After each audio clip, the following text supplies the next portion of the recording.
Varanasi link media.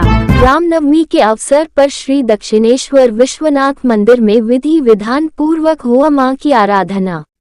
Varanasi के bypass स्थित भदवरा श्री दक्षिणेश्वर विश्वनाथ मंदिर में रामनवमी के अवसर पर विधि विधान पूर्वक माता रानी की आराधना, हवन, पूजन अर्चन आदि किया गया। इस अवसर पर आचार्य पंडित कामेश्वर उपाध्याय द्वारा सप्तशती पाठ किया गया। इस अवसर पर आचार्य पंडित कामेश्वर उपाध्याय ने बताया कि वर्ष पर्यंत 4 नवरात्र पर आयोजन पाठ मां जगदम्बा का किया जाता है। उद्देश्य विश्व का कल्याण, जनमानस में सुख शांति बनी रहे, मां जगदम्बा सब पर कल्याण बरसाती रहे और धर्म और राष्ट्र पर मां कृपा बनाती रहे, जिससे सनातन की रक्षा हेतु कामना की गई। और आज प्रभु श्री राम का प्राकट्य दिवस है। अयोध्या सहित पूरे विश्व में सभी सनातनी विविध आयोजनों के साथ प्रभु श्री राम जन्मोत्सव मना रहे हैं। राम राम भजन करने वाले परमेश्वर की कृपा से, उनकी आराधना से इस पृथ्वी पर बार बार जन्म लेने से मुक्ति मिलती है। श्री राम के नाम की महिमा है। राम राम जो करता है वह संपूर्ण सिद्धियां प्राप्त करता है, इसलिए राम की आराधना आज के दिन करनी चाहिए। आचार्य पंडित कामेश्वर उपाध्याय ने समस्त देशवासियों को रामनवमी की बधाई भी दिए।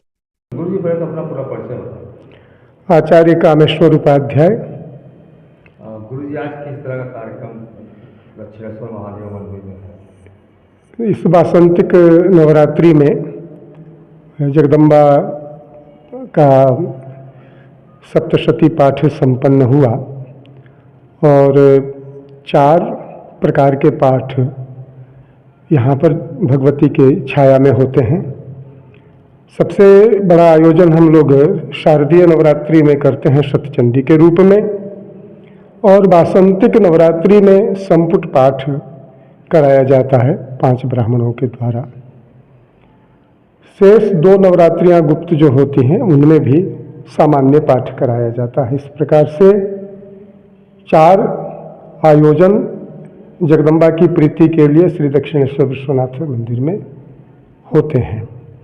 इन चारों आयोजनों से राष्ट्र और सनातन धर्म के कल्याण की कामना की जाती है, क्योंकि हमारा धर्म और हमारा राष्ट्र सुरक्षित रहेगा तो हम पृथ्वी पर कहीं भी सुरक्षित रहेंगे। इसलिए जगदम्बा से हम सधर्म सराष्ट्र अपनी सुरक्षा की याचना करते हैं और सनातन धर्म, हे सनातनी आपकी कृपा से निरंतर अभिवृद्ध हो, ऐसा संकल्प लेते हैं, ऐसी याचना करते हैं। आज के दिन लोगों के लिए क्या संदेश होगा? रामनवमी भी है आज, प्रभु श्री राम का प्राकट्य दिवस है।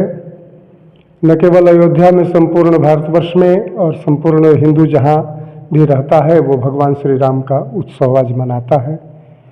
सभी सनातनियों को श्री राम जन्म महोत्सव की शुभकामनाएं।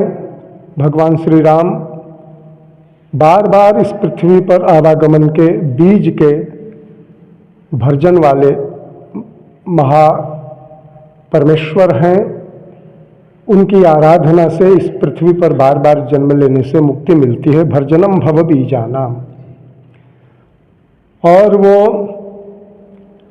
और उनका नाम राम राम कहने से यमदूत भाग खड़े होते हैं। ऐसे हमारे श्री राम के नाम की महिमा है। राम रामेति गर्जनम, राम राम कह करके जो गर्जना करता है वो संपूर्ण सिद्धियों को प्राप्त करता है। और राम राम इस द्वयक्षर जो ब्रह्म का नाम है वो समुद्र के गर्जन से भी अत्यधिक बलशाली है। इस पृथ्वी पर एकाक्षर ब्रह्म ओम है, एकाक्षर देवी तत्व ह्रीम है और द्वयक्षर ब्रह्म में राम और शिव आते हैं। इसलिए राम राम राम राम राम इस तरह से रटने से ब्रह्म तत्व की प्राप्ति होती है।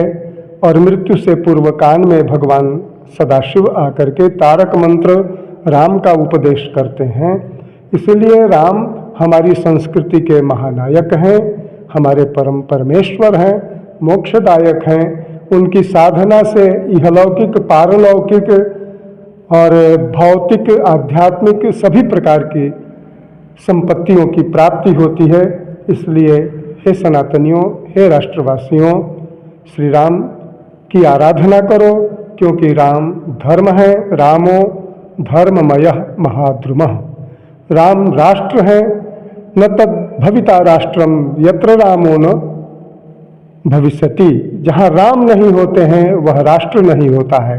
तद वनम भविता राष्ट्रम यत्र रामो विवत्सति। जिस वन में राम निवास करते हैं वहाँ एक राष्ट्र स्वयं आकर के प्रकट हो जाता है।